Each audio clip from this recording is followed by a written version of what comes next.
بسم الله الرحمن الرحيم. أعزائي طلبة وطالبات الصف الثاني الإعدادي، مادة الكمبيوتر وتكنولوجيا المعلومات. النهاردة مع درس جديد من دروس لغة جافا سكريبت. عنوان درسنا التحقق من صحة البيانات المدخلة، منع إدخال نوع من البيانات مخالف لنوع الحقل. طيب، عشان نطبق الكلام ده عملي هنشوف النشاط المقرر علينا في كتاب الوزارة. دلوقتي أنا عامل هنا مربع نص تكست بوكس، تمام، وعامل هنا زر سبميت، تمام.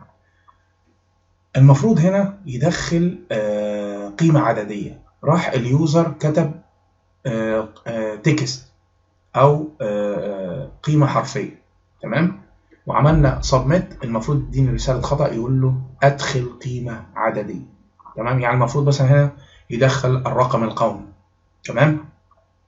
راح مدخل عنوانه، يبقى دي كده هو خالف نوع البيان. المفروض يدخل أرقام، دخل حروف. يديني رسالة خطأ يقول له أدخل قيمة عددية. طيب هنعمل الكلام ده إزاي؟ طبعا هنا ده input type بيساوي text، ده input type بيساوي submit، دي alert أو مربع رسالة، تمام. طيب هنعمل الكلام ده ونشوف الكود تحت. ادي الكود يا جماعه، تمام. طيب عشان اكتب الكود ده هعمل ايه؟ هفتح برنامج ايه؟ من ستارت ممكن تفتح برنامج النوت باد وتكتب الكود ده وتسيف الملف بامتداد HTML، تمام، وبعد كده تعرض في البراوزر بتاعك اللي هو جوجل كروم او فايرفوكس، تمام. طيب لو انت منزل برنامج فيجوال ستوديو كود برضو ممكن تكتب جواه الكود اللي احنا هنكتبه دلوقتي، خلاص. طيب ما عندكش البرنامج فيجوال ستوديو كود ممكن تستخدم النوت باد عادي، ماشي. طيب ادي فيجوال ستوديو كود، افتحه. بعدين هعمل فايل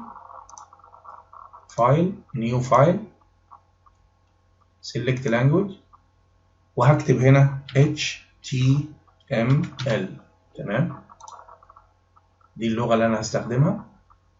وبعدين فايل سيف، هسميه الملف number دوت HTML وهحط الملف ده على الديسكتوب واقول سيف، تمام. طيب كده عملنا فتحنا الفيجوال كود عشان نبدا نكتب الكود ده.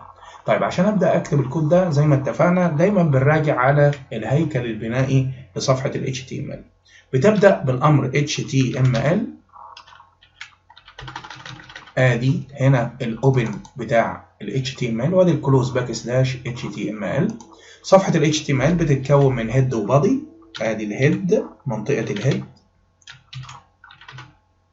ادي الفتح بتاعه وادي الغلق، وعندي البادي نفس الكلام، ليه اوبن، البادي اوبن وادي ايه بادي كلوز، تمام. طيب دي منطقة الهيد ودي منطقة البادي. طب عايز اعمل عنوان، هحط العنوان او التايتل بتاعي طبعا في منطقة الهيد، تايتل. ممكن اسمي التايتل بتاعي نمبر، مفيش اي مشكلة، خلاص. طيب كده عملت الهيكل البنائي لل HTML. وطبعا انا بقول لك ما تحفظش، حاول تفهم. صفحة ال HTML بتتكون من هيد وبادي، حلو، تمام. طيب انا عايز احط تايتل عنوان يتحط في الهيد في الرأس الصفحة ولا في جسم الصفحة؟ طبعا في رأس الصفحة اللي هو ايه، هنا هحط التايتل. طيب كود الجافا سكريبت بيتحط فين؟ ممكن يتحط في الهيد وممكن يتحط في البادي، بس الغالبية احنا بنستخدم مين؟ البادي عشان احط كود الجافا سكريبت، تمام. طيب نبدأ بقى الكود بتاع الكتاب. هو بيقول لك البادي دايركشن بتساوي رايت تو ليفت، يعني اتجاه الصفحة من اليمين إلى اليسار، يعني صفحة عربي. لو صفحة انجلش هتقول ايه؟ ليفت تو رايت. طيب يبقى انا هقول ايه؟ داير او دايركشن بتساوي right to left، right to left RTL. طيب هنا بعد كده هيعمل فورم. هيعمل فورم، نموذج ادخال فورم. تمام، عملنا الفورم بهذا الشكل. هو النيم بتساوي فورم 1، يعني اسم الفورم هنسميه ايه؟ فورم 1. يبقى هختار الامر نيم هيساوي فورم 1. طيب سمينا الفورم فورم 1، وهنا عامل اكشن. طيب نشوف كده.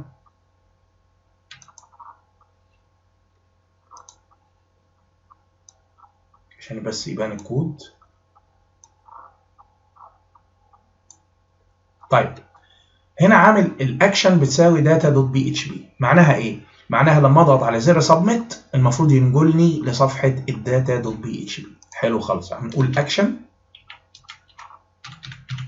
بتساوي داتا دوت بي اتش بي.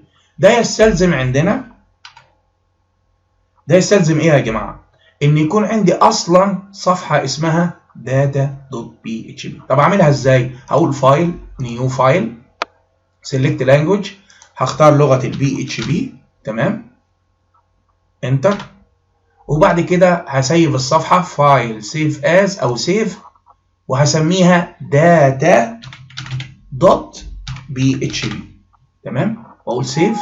يس، عملنا صفحه الداتا دوت بي اتش بي. خلاص هنكمل صفحتنا. تمام، والكود بتاعنا خلصنا كده. انتر. بعد كده هيعمل مربع نص. طب هيعمله ازاي؟ هيقول كده input مربع ادخال، input type بيساوي text. كده هيعمل مربع نصي. طيب هنعمل مربع النص، هنقول فايل سيف ونبص عليه في البراوزر. انا سميت الصفحه ايه؟ number.html، وادي تمام، ادي number.html. هعمل دبل كليك وهشوف المربع النصي اهو اترسم، بحيث ان انا ادخل بيانات ايه؟ نصيه او بيانات عدديه. تمام. طيب ده المربع النصي اللي احنا عملناه. نكمل ونشوف. طيب هو جاي كمان نيم بيساوي تكست 1، يعني اسم التكست بوكس ده اهو نيم هيساوي تكست 1. المربع النصي ده اسمه تكست 1. حلو خالص. طيب وايه تاني؟ عامل برضو زر السبميت. رسم زر السبميت. يبقى هنقول ايه؟ الامر بتاعنا input type، يعني نوع الادخال بتاعنا اسمه submit. حلو. نقفل ونشوف. هيعمل زر submit عن طريق الامر input type بيساوي submit. اهي ريفرش. هتلاحظ ان هو عمل ايه؟ زر السبميت اهو، زر السبميت. جميل جدا. طيب نشوف كده الكود. input type بتساوي submit، والفاليو يعني الكلمه اللي هتتكتب جوه زر السبميت اسمها ايه؟ ارسال. فاليو هتساوي ارسال. جميل. طب انا ممكن اعملها سند ونجرب. سند عشان بس هي اصلا مكتوبه ارسال. سند. بص كده ريفرش، كتب لك ايه؟ سند جوه مين؟ جوه السبميت. طيب انا عايز اغير الكلمه واخليها ارسال، يبقى اهو هكتبها بالعربي ارسال. فايل سيف. لو رجعنا هتلاحظ ان اتكتبت ارسال. جميل جدا جدا. طيب نرجع تاني. بعد كده قايل لك ايه؟ اون كليك ريتيرن F1. معناها ايه؟ لما اضغط كليك على زر السبميت هينفذ الفانكشن 1. الداله دي، الفانكشن دي هتتنفذ امتى؟ لما تضغط سيادتك على زر مين؟ السبميت كليك. حلو خالص. يبقى احنا هنقول كده بعدها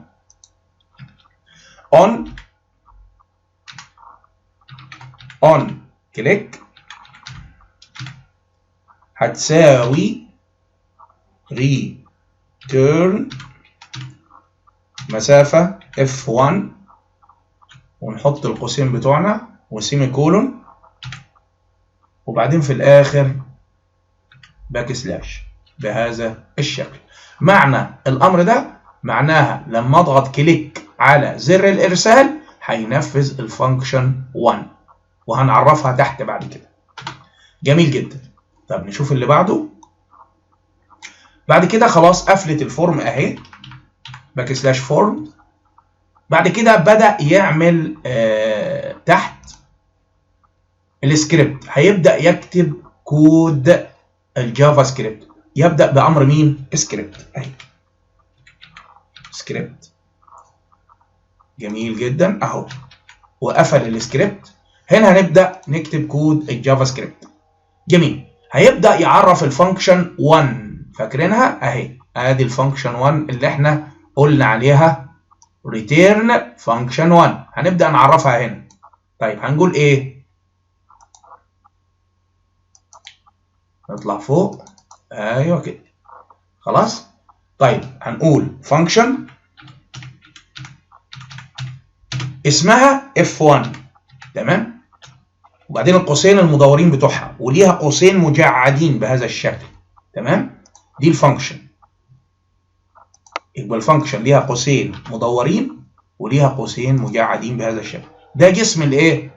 جسم الداله فانكشن بودي. هنا بكتب الداله نفسها. طب الداله دي بتعمل ايه؟ بيقول لك if is not a number. يعني ايه الكلام ده؟ لو كانت القيمه الفاليو الموجوده داخل مربع النص اللي اسمه text 1 اللي موجود جوه الفورم 1 كانت مش نمبر، ليست نمبر، يبقى هيديني الرساله دي ادخل القيمه العدديه. تاني if is not a number للفاليو الموجوده داخل التكست 1 اللي موجود داخل الفورم 1 اديني رساله خطا بعنوان ادخل قيمه عدديه. اديني الاليرت دي تمام. خلاص فهمنا القصه. طيب نعمل اف. بص كده اف عشان ما نتلخبطش، بس اف زي الفانكشن بالظبط، ليها قوسين مدورين وليها قوسين مجعدين بهذا الشكل. هنا في القوسين المدورين بتوع الاف بعمل الايه؟ الكونديشن اللي هو الشرط بتاعي، وهنا جواب الشرط لو كان الشرط ده ايه؟ صحيح تمام. يبقى انا هحط الشرط بتاعي. ايه هو الشرط؟ if is دي داله is not a number. if is not a number تمام. طب مين هو اللي not a number؟ بين قوسين كده اهو، بين قوسين واروح كاتب بقى form 1 text 1 دوت value. لو كانت القيمة الموجودة جوه التكست 1 اللي موجود جوه الفورم 1 is not a number يعني ليست قيمة عددية، اديني الاليرت دي. alert ده جواب الشرط بتاعي. اديني رسالة الخطأ دي اللي هي ايه؟ ادخل قيمة عددية. ادخل قيمة عددية.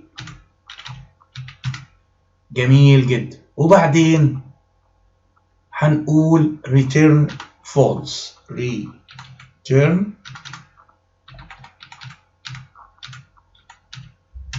false. خلاص. ونعمل فايل سيف ونجرب. هنخش هنا ونعمل ريفرش. هنا هنحط قيمة مش عددية، يعني هنحط حروف. هنحط اسم عمر. ارسال ادخل قيمة عددية. هنا ادالك رسالة الخطأ، يعني لازم تحط هنا ارقام. طيب بس انا في مشكلة. انا المفروض هنا هقول له ايه؟ مثلا ادخل اي عدد يعني ماشي. اعمل تمييز. نعمل تمييز. هنعمله فين؟ قدام التكست 1 ده نقول له ايه؟ نمبر. حط النمبر، حط رقم تمام. ونيجي هنا فينك يا باشا اهو ريفرش. المفروض هنا يحط ايه؟ بلاش، خليها بدل نمبر دي هنخليها مثلا الرقم القومي. حط الرقم القومي. هنعمل ريفريش اهو، خليها الرقم القومي. حلو. طب جه الباشا اتفلسف، بدل ما يحط الرقم القومي حط اسمه او اي اسم تاني وليكن علي. ماشي اهو، ارسال، اداك رسالة خطأ، ادخل قيمة عددية. المفروض تدخل هنا الرقم القومي بتاعك، بدل ما نخليها ادخل قيمة عددية نقول له ادخل الرقم القومي. ممكن نعدل في الرسالة؟ ممكن تعدل فيها اهو. نيجي هنا في الكود، نيجي في الكود بدل ادخل قيمة عددية، انت بتتحكم في رسالة الخطأ زي ما انت عايز. ادخل الرقم القومي. تمام. ونقول له فايل سيف، نيجي هنا نعمل ريفرش. حلو. دخلت، بدل ما ادخل ارقام دخلت اي حاجة تاني، هاني مثلا، حروف. ارسال، ادخل الرقم القومي. المفروض هنا بتحط ايه؟ رقم. طيب دي كانت موضوع درسنا النهارده. طيب افرض دخل هو فعلا الرقم القومي، تمام، دخل رقم صحيح وارسال، هوب راح وداني فين؟ وداني للصفحه اللي اسمها data.php. تمام. ده كان درس النهارده، ازاي نعمل مطابقه للقيم. ادي الكود بتاعها بالكامل يا شباب. خلاص ماشي تمام. وصلى اللهم على سيدنا محمد وعلى اله وصحبه وسلم.